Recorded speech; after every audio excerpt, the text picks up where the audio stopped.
Hi friends, ఈరోజు nutrient rich soup గురించి చూద్దాం. సో ఇది మటన్ పాయ. ఇది జాయింట్ పెయిన్స్, బోన్ పెయిన్స్ ఉన్న వాళ్ళకి and gut health and to improve ఇమ్యూనిటీకి చాలా మంచిది. సో ఇది అందరూ ఖచ్చితంగా తినాల్సిన ఒక హెల్దీ ఫుడ్. దానికోసం ఫస్ట్ మటన్ లెగ్స్ని కుక్కర్లో వేసి సోంపు, ఆకు, చెక్క, లవంగం, మిరియాలు, సాల్ట్, పసుపు వేసి బాగా బాయిల్. ఒక బౌల్లో ఉప్పు, పసుపు, కారం, అల్లం వెల్లుల్లి పేస్ట్, ఇంకా పాయా మసాలా, ధనీ జీరా ఇవన్నీ వేసి ఒక పేస్ట్లా చేసుకోండి.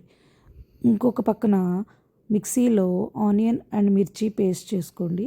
ఒక ప్యాన్ పెట్టి ఆయిల్ వేసి ఈ ఆనియన్ అండ్ మిర్చి పేస్ట్ వేసి కొంచెం బాయిల్ అయిన తర్వాత, కొంచెం కుక్ అయిన తర్వాత మనం రెడీ చేసుకున్న మన పేస్ట్ని వేసి తరువాత కొంచెం కర్డ్ వేసి అదంతా కొంచెం ఫ్రై చేసిన తర్వాత మనం బాయిల్ చేసుకున్న పీసెస్ని వేసి తర్వాత బాయిల్ చేసిన ముక్కల్లో వాటర్ని వడకట్టి లాస్ట్లో కొంచెం ఆల్మండ్ పేస్ట్ వేసి ఒక 10 minutes బాయిల్ చేయి. టేస్టీ పాయ రెడీ.